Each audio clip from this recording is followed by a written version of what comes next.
वास्तुशास्त्राच्या प्रमाणे सर्वात प्रथम बघायला गेलं तर तुमचा पहिला दिवा हा आग्नेय कोपऱ्यात लागला गेला पाहिजे. आग्नेय कोपऱ्यामध्ये अग्नीचा स्रोत आहे ना, मग तो आग्नेय कोपऱ्यामध्ये तुमचा पहिला दिवा लावला गेला पाहिजे.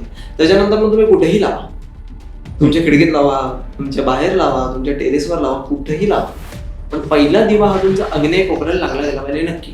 मग गुरुजी पहिल्या देवांना दाखवायचं तर तिथं प्रमुख देवत आहेत तुमचे, तिथं तुमचा अग्नीचा स्रोत आहे. आता अग्नीचा स्रोत कसा, त्याच्यावरूनच तुमचा अग्नी पेटते, तर तुम्ही नैवेद्य बनवताय ना देवाला, अन्न बनवताय ना. कारण मेन गॅस कुठं असावा घरातला, आग्नेय कोपऱ्यामध्ये, अग्नेय स्त्रोतला असावा. कारण जी दिसणारी देवता आहे ती अग्नी आहे. आत्ताच्या पोझिशनला जी देवता आपल्याला डोळ्याने दिसते ती अग्नी आहे. मग अग्नी देवताला प्रथम पूजनीय म्हणून तिथं आग्नेय कोपऱ्यामध्ये तुमचा प्रथम दिवा लावा पूर्ण दिवाळीमध्ये. आणि दिवे लावण्याची सुरुवात ही वसुबारस पासून करावी, एकादशीपासून वसुबारस पासून करावी. त्या तुळशीचं लग्न संपेस्तोवर हे दिवे लावणं नित्यनेमाने असावं. तुळशीच्या लग्नाच्या नंतर लोक थांबतात, लावत नाही, तुळशीचं लग्न लावत नाही. तुळशीच्या लग्नापर्यंत हे दिवे लावायचे आहे, कारण मध्ये देव दिवाळी पण येते. ओके.